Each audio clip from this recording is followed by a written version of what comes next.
If the population goes up to the point where we destroy the resources of the earth, it doesn't matter which nation is most populous, we all get it in the neck. If we have a nuclear war that produces a nuclear winter, or a fallout that kills people everywhere, it doesn't matter who started the war, it doesn't matter at whom the nuclear bombs were aimed, we'll all get it. You can go through the entire list of dangers that face humanity, and the very point of the whole thing is that they face humanity, and not any one section of it. And therefore I might say in passing that this should be of peculiar interest to humanists. I have always thought that the reason we're called humanists is that we're involved with human beings as opposed to the supernatural, the existence of which is dubious at best. But if we are going to be interested in and involved with human beings, then I fail to see anything in the name that distinguishes between one set of human beings and another set. We are all human beings. If there's one thing that is biologically certain about the human species, is that it is a human species. One species. The similarities among us are enormous. The differences are trivial. That it is criminal for all of Earth now, not to be humanists, because now, when all human beings are facing the same problems, and these problems are life and death problems, they go to the root of the viability of the planet itself, and in order to solve these problems, in order to make sure not just that our progeny will be prosperous, that our progeny will be peaceful, but that our progeny will live to go to the solution of these problems, we can't expect that this will be done by individual nations. The only way we can solve a problem is by a human solution, a totally human solution, an international solution, a cooperative solution. It is important that the world get together and be sufficiently a unit to face the problems which attack us as a unit. The problems with the ocean, with the atmosphere, with the soil, with the population, with pollution, with anything you want to aim, do not distinguish among us. How then can we distinguish among ourselves? There must be some way of getting together.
Destruction, you already so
by a human solution, a totally human solution, an international solution, a cooperative solution.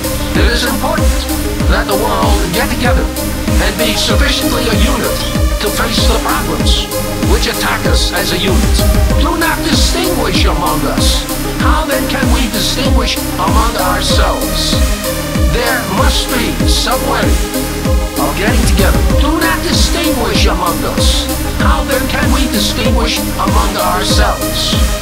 There must be some way of getting together. Where will you when the seeds of destruction already sown? Where will you hide while everything around you dies?